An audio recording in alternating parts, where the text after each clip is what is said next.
Halo, aku Sasa. Aku akan menemanimu membantu menyadari peristiwa stres, terutama berkaitan dengan stres akademik. Karena untuk menangani stres, kita harus menyadari terlebih dahulu apa itu stres, penyebabnya, lalu barulah kita beranjak untuk mengetahui cara mengatasinya. Nah, sebenarnya stres itu tidak selamanya buruk loh. Itu justru terkadang diperlukan dan baik untuk diri kita. Namun tentu saja harus pada tingkat yang wajar dan dapat dikelola. Misalnya, stres akan mendorong kita untuk belajar dan mengerjakan tugas dengan membuat kita selalu merasa termotivasi. Namun, ketika stres sampai membuat kita merasa cemas dan khawatir berlebihan, kita harus mulai menyadarinya dan sesegera mungkin mengambil tindakan untuk menanganinya. Fakta menariknya, banyak penelitian terhadap mahasiswa menemukan bahwa tantangan kesehatan emosional seperti stres, kecemasan, dan depresi adalah hambatan utama untuk kesuksesan akademik. Nah, tapi gimana sih stres akademik mempengaruhi keseharian kita? Kamu mungkin mahasiswa penerima beasiswa yang harus mempertahankan nilai. Atau kamu mungkin adalah anak pertama dalam keluarga yang harus memikul ekspektasi orang tua. Atau mungkin juga kamu khawatir akan beban keuangan keluarga yang terlalu banyak untuk membiayai pendidikan perkuliahan. Dan mungkin juga kamu memiliki permasalahan-permasalahan lain yang pada akhirnya hal itu berdampak pada kehidupanmu dalam bidang akademik. Semua hal itu adalah perasaan-perasaan yang mungkin untuk kamu rasakan. It's okay, kamu tidak pernah sendirian dan ini semua akan dapat kamu lalui. Ketika kita merasakan stres yang berkaitan dengan akademik, hal itu akan lebih banyak berdampak pada kehidupan seperti menurunnya motivasi untuk melakukan kegiatan, menurunkan pencapaian akademik, dan masalah kesehatan termasuk depresi, kurang tidur, dan kecemasan. Lalu, bagaimana caranya untuk mengenali stres?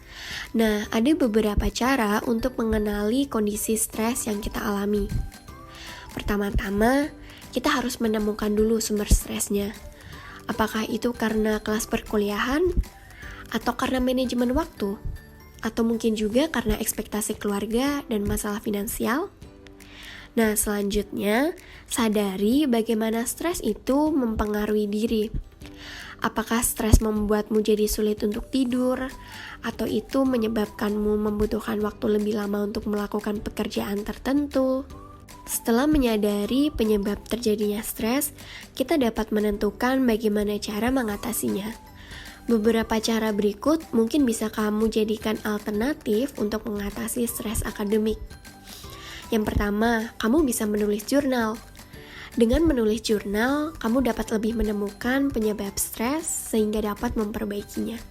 Yang kedua, bermeditasi.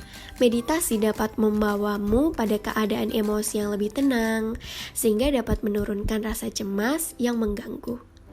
Yang ketiga, meminta bantuan. Kamu tidak pernah hidup sendirian. Bantuan selalu ada di sekitarmu. Oleh karena itu, ingatlah untuk selalu mencari bantuan baik kepada teman ataupun profesional. Yang keempat, mencoba untuk mengontrol pikiran yang menyebabkan stres. Mengontrol pikiran merupakan hal yang penting untuk membantu mencegah sekaligus menangani stres yang dialami. Dengan cara ini, kamu bisa lebih mengenali emosi-emosi tak menyenangkan, sehingga dapat mencapai diri yang sehat secara fisik dan mental. Proses penanganan stres dengan cara menyadari dan mengolah emosi negatif merupakan strategi untuk melewati masa-masa sulit dengan lebih sedikit rasa stres, kecemasan, dan depresi. Hal inilah yang dilakukan melalui pendekatan Cognitive Behavior Modification atau CBM, yaitu dengan mengubah pola perilaku yang tidak sehat dengan mengajarkan keterampilan dan strategi kognitif yang diperlukan untuk mengatasi permasalahan. Tenang aja, di sini Sasa bakal bantu kamu untuk dapat mengelola stres akademik melalui pendekatan CBM ini. Lanjutkan petualanganmu dan selalu ingat bahwa kamu berhak mendapatkan bantuan untuk menjaga kesehatan mental.